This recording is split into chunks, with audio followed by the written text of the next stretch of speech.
देखिए, आज का जो ये मसला है ना, ये दुनिया भर का मसला है, सिर्फ हमारा मसला नहीं है। यहाँ पर क्रूड ऑयल के जो प्राइस है, ज़रा इसको आप देखने की कोशिश करेंगे तो आपको पता चलेगा। मैंने 1 ईयर के ऊपर क्लिक कर दिया है। अब देखिए यहाँ पर प्राइस जो बढ़ता गया है।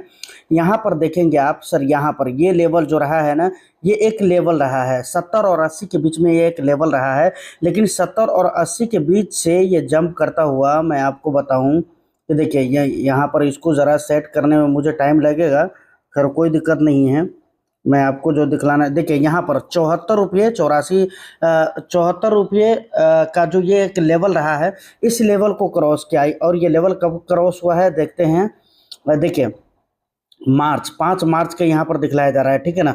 और मैं आपको बताऊँ, ये यहाँ से जो भागना स्टार्ट हुआ है, यहाँ से कहाँ गया भाई, यहाँ से जो भागना स्टार्ट हुआ है, यानी दिसंबर 16 के बाद ये थोड़ा थोड़ा करके भागना स्टार्ट हुआ है। लेकिन फैब के लास्ट में देखेंगे तो ये पूरी तरह से जंप कर गया था, ठीक है ना। देखिए ये फैब का लास्ट 25 फैब की अगर मैं बात करूँ, 23 फैब की, तो यहाँ पर आप देख सकते हैं यहाँ से जो ये बिल्कुल जंप करना शुरू कर गया है। तो देखिए आप यहाँ पर जाएंगे तो आपको पता चलेगा कि भाई ये कितने 111.01% के ऊपर चला गया था, मतलब 0.1% तक के गया था। यहाँ पर आप रेट देख सकते हैं, ठीक है ना। ये मोबाइल है तो थोड़ा दिखलाने में प्रॉब्लम हो रहा है, समझ रहे हैं ना। ये यहाँ पर आप देख सकते हैं। और फिलहाल की अगर मैं बात करूँ तो 1 डे के ऊपर क्लिक करके देखिए, अभी ये यहाँ पर है, यानी 100 के ऊपर अभी भी है, 107-8 के ऊपर ये अभी भी चल रहा है, ठीक है ना। पिछले 1 डे के अंदर में यहाँ पर गिरावट थोड़ी सी ज़रूर देखने को मिली थी। तो इस गिरावट से काम नहीं चलेगा सरकार, इस गिरावट से काम इसलिए नहीं चलेगा क्योंकि अभी काफ़ी महंगा है, अभी भी काफ़ी महंगा है। 1-2% की गिरावट से यहाँ पर काम नहीं चलने वाला है, समझ रहे हैं ना। और दूसरी चीज़ क्या है, दूसरी चीज़ देखिए मैं आपको दिखलाता हूँ। देखिए यहाँ पर कहा जा रहा है ईरान अमेरिका के बीच में पीस डील जल्द, ट्रंप ने प्रोजेक्ट फ्रीडम रोकने का किया ऐलान, ठीक है। मिडिल ईस्ट में बड़े बदलाव के संकेत, ठीक है ना। यानी यहाँ पर आपको कुछ चीज़ें नोटिस करनी है, ठीक है ना। यहाँ पर क्या कहा है, अमेरिका के बीच में पीस डील, यानी पीस को लेकर, यानी जो ये जंग वॉर वगैरह ख़त्म करने को जो लेकर बातें हो रही है, उसमें कुछ बदलाव आपको देखने को मिले हैं। और एक प्रोजेक्ट की यहाँ पर बात करी जा रही है, प्रोजेक्ट फ्रीडम को। अब ये प्रोजेक्ट फ्रीडम क्या है, ज़रा इसको समझते हैं, ठीक है ना। यहाँ पर आप ज़रा आएंगे तो जल्दी जल्दी में अगर इसको पढ़ेंगे तो यहाँ पर कहा गया है कि अमेरिकी राष्ट्रपति डोनाल्ड ट्रंप ने हॉर्मुज़ को लेकर एक बड़ा फैसला लिया है। ट्रंप ने खाड़ी में व्यावसायिक जहाज़ों को सुरक्षा देने वाले सैनिक अभियान प्रोजेक्ट फ्रीडम को अस्थायी रूप से रोकने की घोषणा की है। देखिए यहाँ पर कहने का मतलब ये है कि भाई वहाँ पर जो नेवी सैनिक वगैरह लगा कर रखा हुआ तो उसको रोकने की घोषणा कर दी है कि, और इसका मकसद, जैसा कि डोनाल्ड ट्रंप के कहने का मतलब है कि भाई इसका मकसद सिर्फ इतना था कि वहाँ से जो गुजरने वाले जहाज़ से ना, उसको क्या देना, उसको सुरक्षा देना था। तो फाइनली इन चीज़ों को दिखलाने का मकसद सिर्फ एक है कि यहाँ पर 2 चीज़ें हैं जो कि बहुत ही इंपॉर्टेंट है।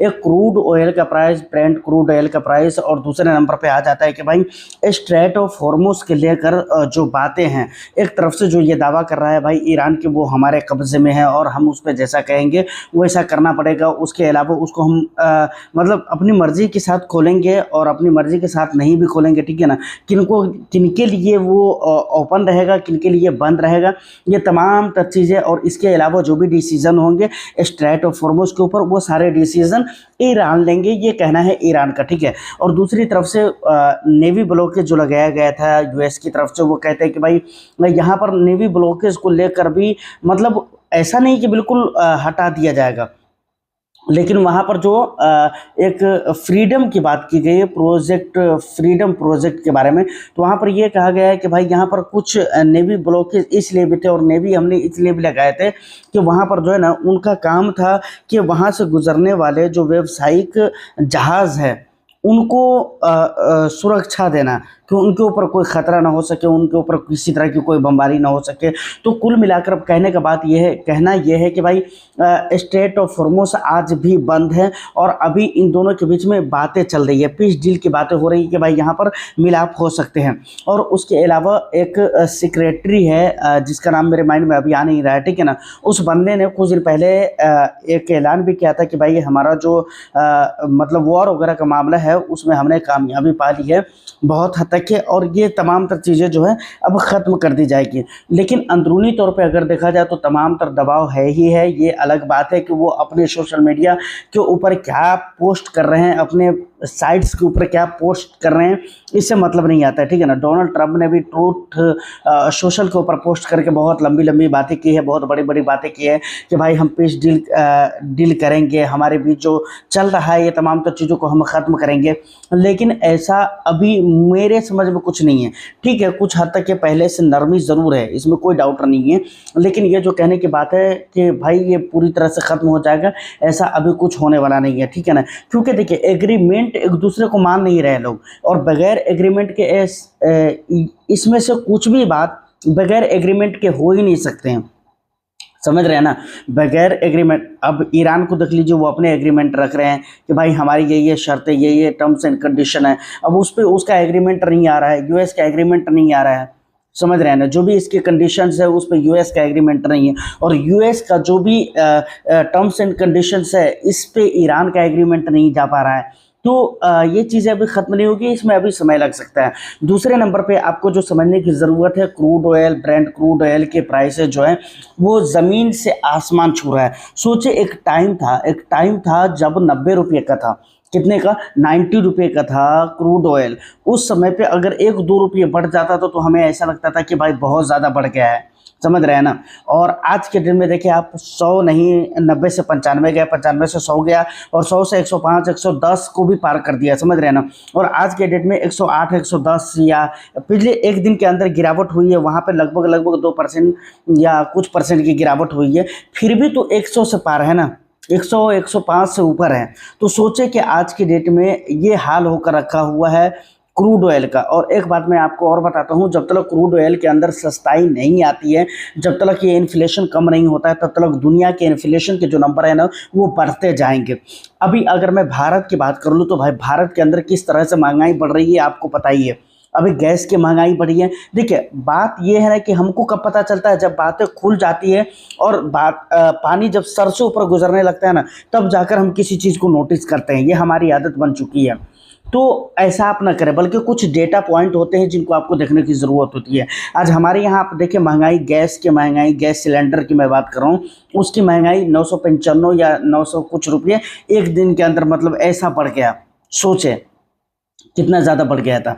उसके अलावा और भी जो क्या कहते हैं, जो खाने पीने की चीज़ें हैं, समझ रहे हैं ना, उन चीज़ों के ऊपर महंगाई देखें। क्योंकि क्रूड ऑयल की महंगाई अलग होती है, डीजल पेट्रोल की महंगाई अलग होती है, उसके बाद खाने पीने की जो चीज़ें होती है उसकी महंगाई अलग होती है, और हेल्थ केयर लाइन की जो चीज़ें होती हैं, यानी हेल्थ से रिलेटेड जो भी चीज़ें होती हैं, हॉस्पिटल के अंदर इस्तेमाल होने वाले, यूज़ होने वाले जो भी चीज़ें होती हैं, इंस्ट्रूमेंट वगैरह होती है, मेडिसिन वगैरह होती हैं, उनकी महंगाई अलग होती है सर। हर चीज़ की अलग अलग महंगाई होती है। और आज के डेट में आप अगर किसी भी महंगाई को देखें तो फेब के लास्ट से ये वॉर स्टार्ट हुआ था, और उसी समय से महंगाई धीरे धीरे आप देखेंगे तो महंगाई ऊपर की तरफ जा रहा है, समझ रहे हैं ना।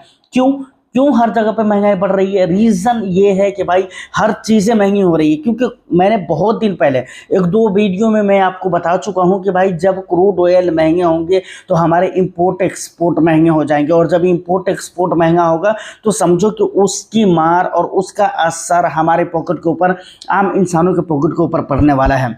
क्योंकि हम पेमेंट उसका करना किसको है भाई?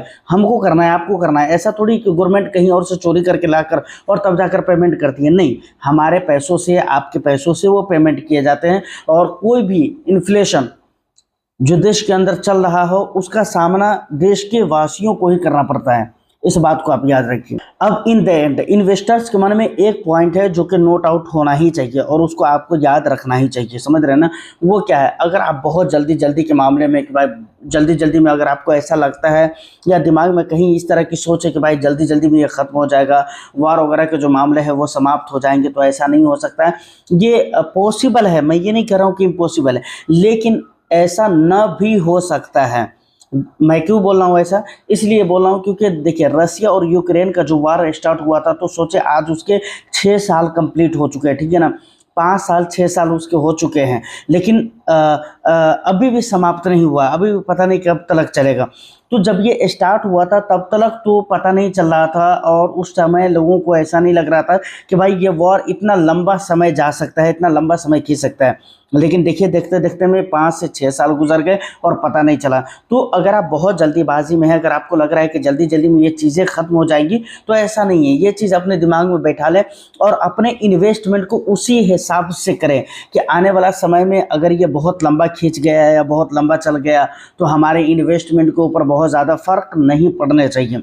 समझ रहे हैं ना? इस चीज़ को आपको अपने दिमाग में बिल्कुल सेट करके रख लेना चाहिए। और किसी भी एक वीडियो, एक आर्टिकल या किसी भी एक चीज़ के ऊपर या किसी भी एक व्यक्ति के ऊपर और उसकी राय के ऊपर आप अपनी राय कायम मत करें। यानी मेरे कहने का मतलब है कि किसी भी एक आर्टिकल को पढ़ लिया, एक वीडियो आपने देख लिया, या फिर किसी एक एडवाइज़र वगैरह की एडवाइस आपने सुन ली, जो एक्सपर्ट वगैरह बोलते हैं ना, एडवाइज़र मैंने बोला, एक्सपर्ट जो बोलते हैं ना, उनके मतलब उनकी राय आपने सुन ली, तो वो अपने हिसाब से बात करते हैं। उनको जो पॉसिबिलिटी की बात, उनके माइंड में जो पॉसिबिलिटी की बात चल रही होती है ना, वो अपने हिसाब से वही बातें करते हैं, वो अपने माइंड के हिसाब से करते हैं, अपने सोच समझदारी के हिसाब से करते हैं। तो उस पर आपको अपने पूरे इन्वेस्टमेंट के डिसीजन नहीं लेने चाहिए। समझ रहे हैं ना? बहुत सारी रिसर्च, बहुत सारी जांच परख करने के बाद तब जाकर आपको अपने इन्वेस्टमेंट के लिए तरीके मतलब एक प्लान बनाना चाहिए, और प्लान आपको कायम करना चाहिए कि हमें किस प्लानिंग के साथ इन्वेस्टमेंट करनी है। ठीक है, इस बात का खास ख्याल आपके माइंड में ज़रूर ही होना चाहिए। उम्मीद करता हूँ कि इन्फॉर्मेशन और वीडियो अच्छी लगी हो तो वैसे लाइक कर दीजिए, शेयर कर दीजिए। चैनल को अगर अभी तक आपने सब्सक्राइब नहीं किया तो ज़रूर कर ले। मैं फिर मिलता हूँ किसी नेक्स्ट वीडियो में। जब तक के लिए all the best. Thank you for watching.